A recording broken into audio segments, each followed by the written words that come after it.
we're the deal is, Bryan, is as when we talked down there in Boise about us supporting you with the supporting you because of what Representative Simpson has done, wanting to take out the dams. So everybody wanted to visit with you and talk to you and kind of ask you questions if they have them. I was hoping for more people online to catch this, but can you kind of give us a rundown of what your ideas on the dams are? Yeah, so thank you for letting me appear by Zoom. Let me just let you know that I ran against Mike Simpson in 2014. And at that time, I got over 38% of the vote against him, which is more than anybody had ever gotten. And that he spent $5.5 million in my race, smearing me and lying about me. And so after I lost that race, I continued to be engaged. I became region chair over here in Bonneville County for Region 7. And then you may remember that for 2 years I served as second vice chair of the state party. I'm now on the Freedom Foundation and serve as vice chair of the board. And so, we have I've been engaged in this fight for freedom for a long time. And I was going to wait until Simpson didn't run again and the seat was open, because I figured there'd be 5 to 7 people in that seat and I could win with 30% of the vote. But then Mike Simpson handed me a gift from heaven. He decided that he's going to side with radical environmentalists, and he's going to prioritize fish over Idaho's farmers and families. And I think what I say consistently throughout the district is I look at the audience, and I don't care how many people are there. I tell them Mike Simpson's plan is totally absurd, and everybody in this room knows it. And even the liberals can't deny that it's a crazy plan. And Mike has also said he doesn't even know if his plan's going to work, because he wants to fix the fish population. But the cold, hard realities are that we've got Chinese and Russians fishing in international waters that are harvesting the fish. The Indians are gill netting across the river to a certain extent. They can't go 100%, but they're able to gill net. The seals are an endangered species, and they sit there at the confluence and gorge themselves with fish. It's Thanksgiving every day when the fish are running. And then you've got the birds eating the smolt. And the fact is that for a very long time, we've had historic fish runs. The fish are down all up and down the Pacific West Coast. They're down 40%. It doesn't matter where you go. We've had historic fish runs. The fish ladders do work. And I would also tell you further that even if it didn't, if it became a choice, I have to choose, is it the salmon going back to Redfish Lake, or is it the 800,000 homes that have electricity? Is it the Port of Lewiston, which is the most inland seaport on the Pacific coast, provides, it ships millions of metric tons of grain, legumes, wood, and paper. We get good, clean hydroelectric power that also helps Idaho Falls. We get part of our power from the Bonneville Power Administration. So if it came down to a choice, I don't think we're there, because I think there are other factors at play. But if it was a choice between fish and farmers and families and the Port of Lewiston and clean emission-free hydroelectric power, if that was a bilateral choice, I'm not with saving the fish. And that's another thing that he's doing, is he claims they're going extinct. This is actually not true. This is Mike Simpson's way to create a phony bogeyman, in my opinion. He did the same thing with the Boulder White Cloud Mountains. He's told people in Custer County, you must come up with an agreement, or Obama is going to put the Boulder White Clouds into what is not a wilderness. What could he put them into? It was a national monument. And so he told people, if you don't do something, they're going to act, and you'll be without any ability to have a remedy. Your hands will be tied. You'll be screwed. And so you must act now. And they did. And if you've talked to anybody from Custer County, they got a really bad deal. And the deal they got, they didn't even honor it. And Mike Simpson doesn't care about that. He just got what he wanted. And he got 250,000 acres, I think, put in a wilderness area that now the people in Custer County can't reach the rare earth minerals or the molybdenum or whatever else they have down there. He's also doing the same thing. He's saying that if we do not breach the dams, then a federal judge under the Endangered Species Act will say, okay, in order to protect the salmon, I'm going to sign an order, and that order is going to be an injunction enjoining the continuation of the dams. That a federal judge will basically force dam breaching on us. And he says when that happens, then we won't get the $33 billion, and the sky will fall, and everything will be a disaster. But what Mike doesn't tell people, and see, he doesn't tell people this because his real ambition is he wants to do what he can to have salmon return. He's not really afraid of the federal judge, but he's using that as a stick. And the reason I say that is, in our Constitution of the United States, the Supreme Court was the only court of original jurisdiction, and there was only about 4 things that they could hear. And one of those things was appeals from lower courts. And Congress had to establish all the federal court system and the appellate court system. And then Congress had to come up with jurisdiction, subject matter jurisdiction, and diversity jurisdiction for those federal courts. What that means is that everything that happens in a lower court, in district court, and the appellate court is a matter of congressional statutory application. What happens in the Supreme Court is appellate jurisdiction from one of those applications or its original jurisdiction. So what does all that mean? That means that Mike Simpson, in his 22 years of being in Congress, could have tried to pass a jurisdictional clawback on the lower dams. Congress could actually pass a statute that said, we hereby remove jurisdiction from the district courts, the federal courts, to issue an injunction enjoining or requiring destruction or breaching of the lower Snake River dams. He could have done that. He could have tried to do that. You could take away jurisdiction from the court.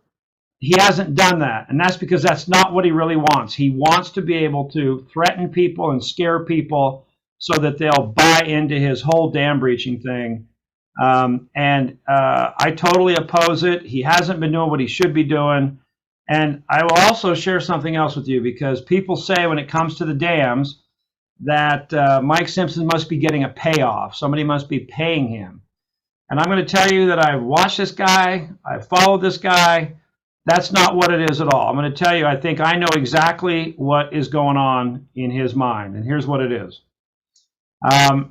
If any of you were the congressman in the United States, and everybody from Nez Perce County, let's suppose all the Republicans there had lost their minds and they wanted you to vote for pro-abortion legislation.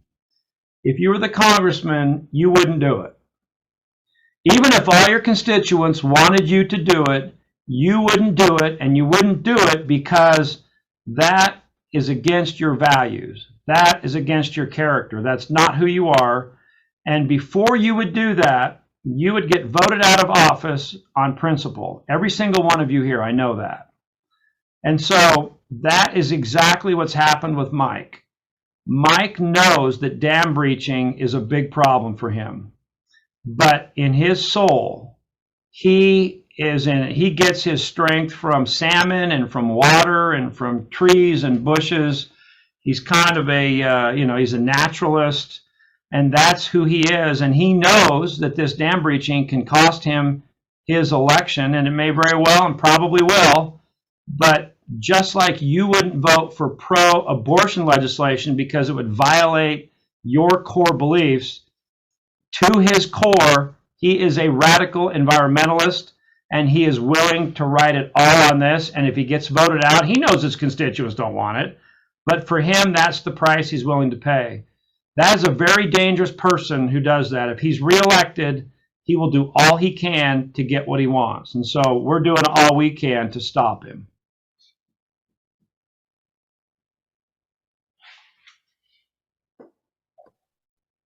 Great. Hope everybody heard that. That's great to hear.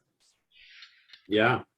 Does anybody have any questions, specific questions for him? Well, I wanted to say that as far as fish and dams, we can have both. It does not have to be one or the other. From the period of 2000 to 2009, with all 8 dams in place on the Columbia and Snake Rivers, we had increases in steelhead of 316% and 268% for spring Chinook, as compared to a 10-year period of fish returns over the Bonneville Dam. So that's one dam from 1938 to 1947. So it can be done. And like you said, the fish ladders are effective. I'm not quite sure what's happening with our dams right now, but that's something that we can look at. We still are getting great returns. So I don't know why he's thinking they're going extinct. He's trying to scare people. Oh, they're going extinct, so we have to act. That's why he does that. What'll go extinct is the Port of Lewiston. That's what will go extinct.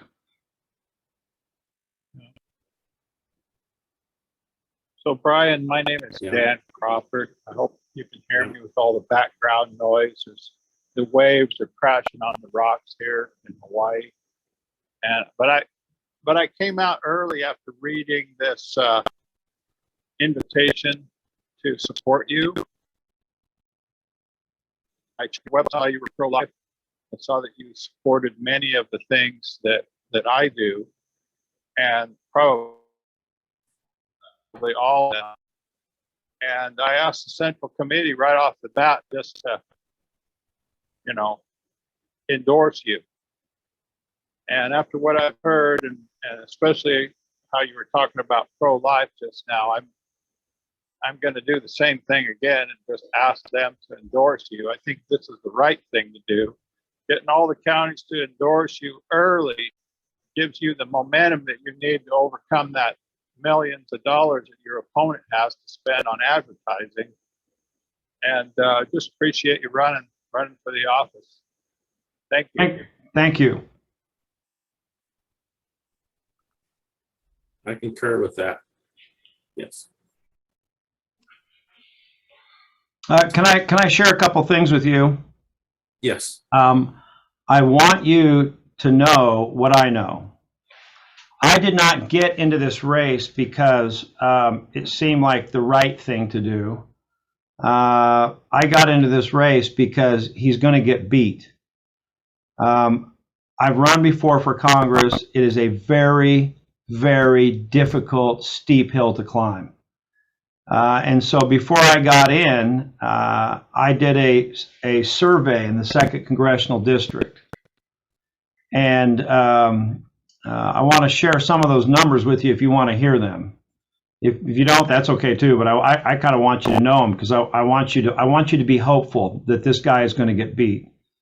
And so one of the things that they asked early on in the survey, it's likely Republican voters, and this is a very solid survey. This was not a phone survey where you click the buttons. This was an interview with 400 people.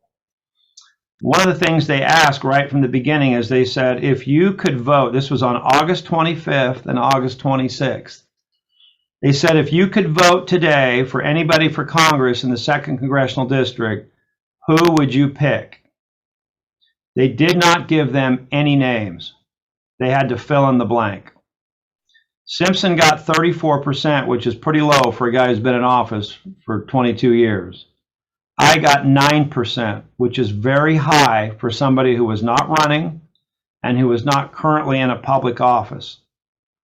I think that reflects the work I've done with the party, with the Idaho Freedom Foundation. Also, I do lots of radio interviews and I write articles. So we have that going for us. Then they ask a couple of other questions. They ask this question: which of these following questions best describes you? I would vote for Mike Simpson no matter who was running against him. In the political world, they like that number to be in the 30s. If you're an incumbent, you like it to be in the upper 30s. If it's in the lower 30s, that's not good for you, but it's not fatal. When I ran against Mike Simpson in 2014, we did a survey and asked the very same question. When I ran against him in 2014, that number was 30%. If you are between 25 and 30, your campaign is in trouble. If it is between 20 and 25%, you're like the guy who's got COVID on a respirator in the hospital. That's your campaign. That is your political future. Mike Simpson was at 15%. He was half of what he was in 2014. That is nearly fatal. When you've lost 15% and you already had low support to begin with. Then the next question they ask is, the question was, what best describes you? I would vote for anybody over Mike Simpson. When I ran in 2014, that number was 4%. Today, I'm happy to report to you that on August 25th and August 26th, when we asked that question, 24% of the respondents said that they would vote for a ham sandwich over Mike Simpson.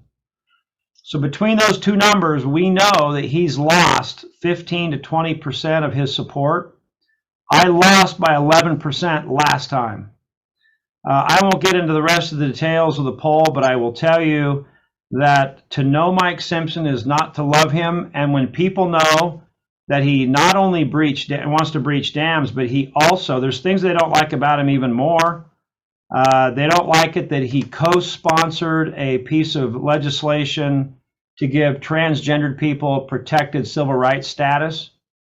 They also do not like it that he voted for the January 6th Nancy Pelosi Inquisition, the witch hunt commission of President Trump. They do not like it that he's been in office for 22 years. And so he is facing some strong headwinds. And the truth is that I believe that we are 3 feet from gold in removing him out of our system. And with your help and the helps of other people and the money I've been receiving, he is going to get beat. And I'm happy to accommodate him. I promise you that.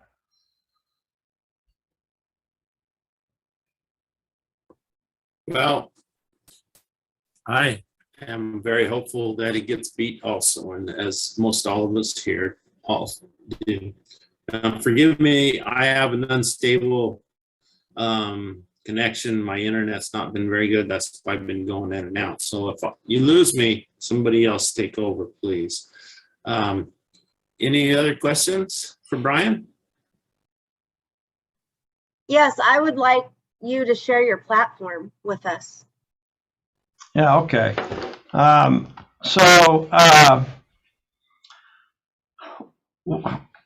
If you go to my website, have you all been to my website at bryansmithforidaho.com? You'll see that there's about 6 things I talk about. Now, I don't talk about my being pro-life. I also don't talk about Second Amendment. And the reason I don't is that obviously I am those things, but Mike Simpson is going to get an A+ rating from NRA. So there's no difference between him and me on that.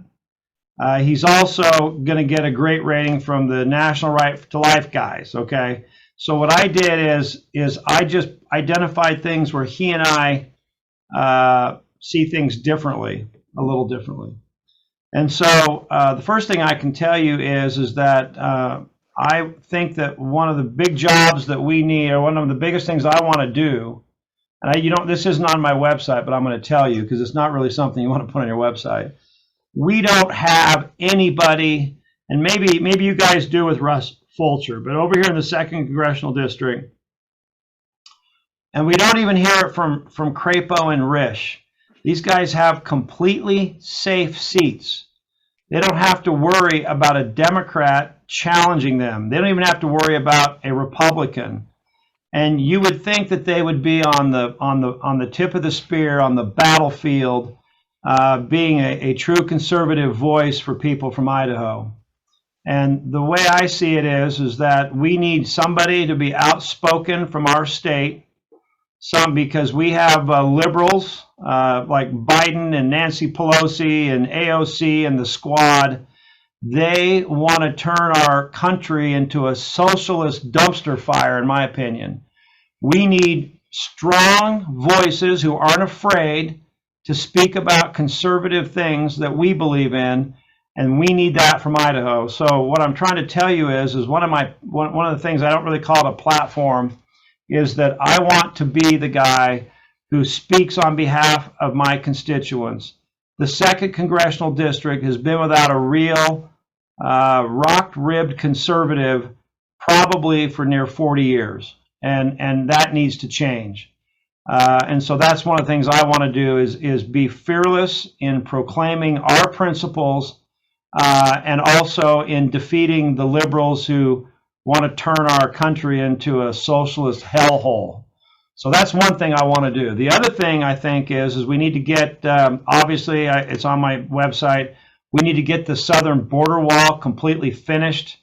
I read today even that the United States government brought in busloads. Anybody read this today? Busloads of illegals into the United States, processed them, put them on cabs, and then shipped them out to the airport to be flown all around the United States. This is absolutely insanity, and it does you no good to build a border wall if you're just going to bus them across the border. I consider that an invasion, and it has to cease. The other thing I think we need to do is I support election integrity. That's kind of a slippery thing. You got to be careful. The federal government should not be involved in state elections. States need to do that. But there's some things that need to happen. One simple thing is we need to have a national photo ID requirement to vote. The reason that that's so important, we saw in the last election. Take Pennsylvania. Pennsylvania has no photo ID required. You don't even have to show anything. You don't have to show a telephone bill or a utility bill. You just show up and say, I'm Jim Evans, and I'm here to vote. And they hand a ballot to the guy, and the guy goes and votes, and you don't even know who he was. The reason that's problematic for us is that when it comes to a presidential election, if Pennsylvania is cheating, if we don't have voter integrity on who's voting, that dilutes the votes from Idaho. And so we could be following the law, doing what we're supposed to do, and other states could be cheating, and that affects us. So that's why I think that the voter ID is so important. The other thing I support is the Trump America First agenda. There's many aspects to that I could go over, but the thing that I think is really important for our country is we now have a de facto fourth branch of government called the regulatory branch. They make the law, they execute the law, and they judge the law. The best example I could give you is the Biden vaccine mandate. He was going to enforce that through OSHA. And what OSHA was going to do is they came up with the rule that if you had more than, I think it was 100 employees, you had to get the vaccine. So there they created the law, and if you don't get the vaccine, then they're going to fine you. So they were going to execute the law, and if you didn't like it, you could appeal to OSHA, and then they would judge you. So this regulatory body that we have has no checks and balances. These people are not elected. They're not held accountable. They're like barnacles on a ship. They don't care which way the ship goes. They just stay on. They don't care if it's a Republican ship or a Democrat ship. And they are a real problem, because our founders never did anticipate that the country would be so big, so large, that Congress would abdicate its duty, delegate it to these bureaucrats, and then never follow up and follow up with the rules that they enact. So that's part of my platform. What else do I have that I'm thinking of? Oh, obviously I oppose dam breaching. I also, some people like it, some people don't, but I believe I'm right on this issue on balance, and I'd be happy to talk to anybody about it. I do support term limits for congressional members. I know people say that there's term limits at the ballot box. Well, guess what? That is a fiction. That's in theory. But the reality is that when you get somebody like Mike Simpson, he has field offices in Boise, Twin Falls, Idaho Falls, Pocatello. These are like little re-election centers, because people work out of those offices and they spend all year long trying to get him elected. He also has franking privileges that I don't have, and he has something that no incumbent has. No challenger has. He is able, especially him, he can appropriate money and buy votes. The founders never saw a country where Mike Simpson would be able to get a bill passed and give the local community college $100,000. Once he did that, now everybody at the community college loves him. They don't care about dam breaching. They don't care about anything else. Mike, they will crawl over broken glass for the cheap price of $100,000. The board's with him. The professors are with him. The students are with him just a paltry $100,000. So you could imagine when he gets the Indian tribes down here, 4.2 million, or he gets 3.5 million to the sheep station, or he gets the INL 50 million, he's simply buying votes. And that's not how our system was set up. And he has a huge advantage when you can buy votes. And because of that, because we don't have the system that we started with, it needs to be changed, and the terms in Congress need to be limited. So that's the other part of my platform. And then finally, we're spending ourselves into oblivion.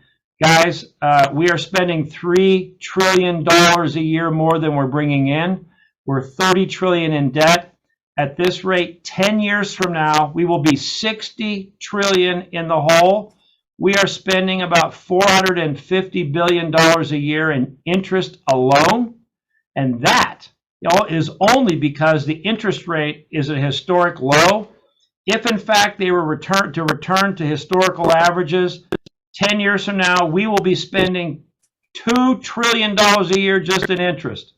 And so we either get our financial house in order, or we're going to lose options and our creditors will do it for us. And so I probably went more longer about my platform, but those are some of the high points. Okay. Well, thank you. I greatly appreciate you giving us your time, and we have a central committee meeting on Thursday, and this resolution to support you will be coming up again at that meeting, and I will be letting you know how it's going to be recorded. We're recording this, and it's going to be shared with all of the central committee. And I think in most everybody, we support you, and if everybody else believes the same thing. So thank you, Bryan. Can I just say one thing in closing, guys? People have asked me why do you want to go to the swamp? And I'm going to be honest with you, I don't want to go to the swamp. I would ask you, who here would want to run into a burning building? None of us do. But I would hope that if something we love was in the building, if our family was in the building, we wouldn't even hesitate. We would run in and we would try to save that which we love. You saw that picture of those three guys that I showed you earlier. Those are my great, great, great uncles that settled Canyon County in 1865. They gave us a tremendous heritage. And I feel like we need to run into the burning building for our rising generation, my kids, my grandkids, your kids, because we are reaching a tipping point, possibly of no return. And so I don't want to go to the swamp, but I'm willing to do it for those reasons. And so I would ask for your endorsement. If you are able to support me financially, I would also ask for that. And it would be an honor for me to be able to represent your county and let people know that. I told the guy today, I'm meeting with groups, and they ask, well, who endorses you? When I tell them that I've got central committees endorsing me in a primary, they just can't believe it. And so it really does matter to groups I'm talking to and to other places. I was meeting with a PAC yesterday, trying to get a $5,000 contribution from them. And when they heard there was central committee supporting me in a Republican primary against a 22-year incumbent, it made a big difference to them. So I appreciate the opportunity. Thank you.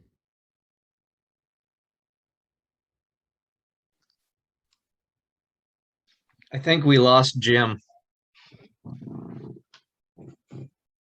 I think so too. Bryan, have you been in contact with Kootenai County? I have. They endorse people in March, but they sent me a check. I've been endorsed, and I got a check from Custer County. I got a check from Elmore County. I got a check from Bonneville County.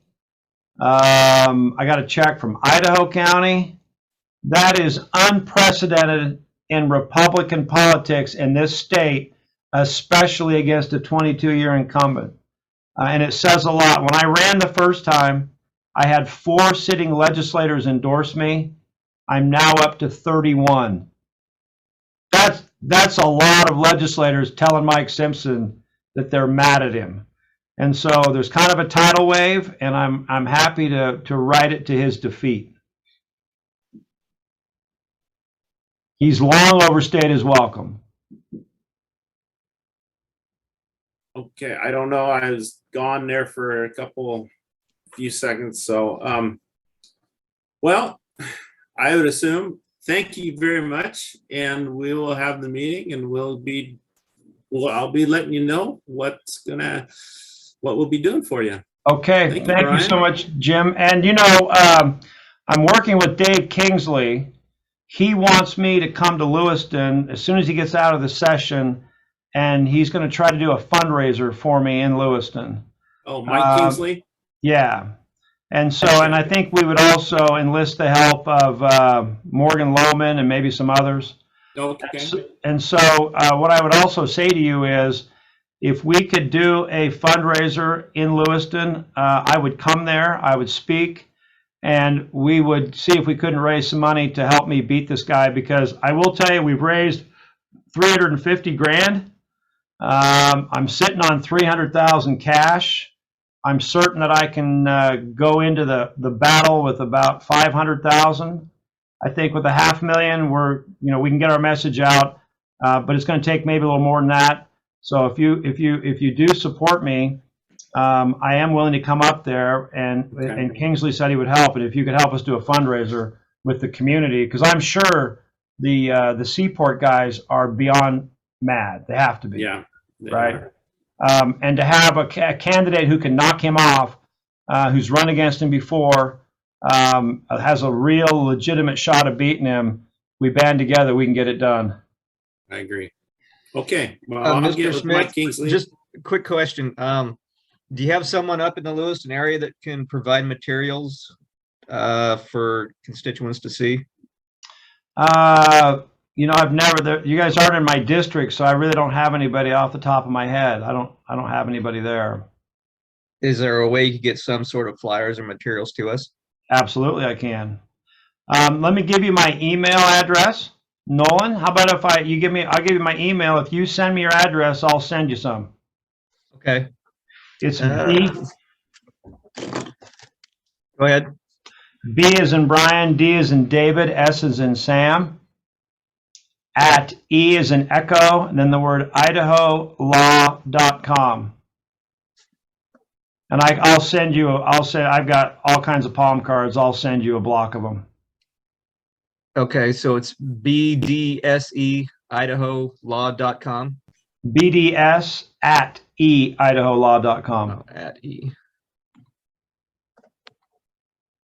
I'm really Okay. glad I ran into Jim at the governor's ball. Nice to meet you again, Jim.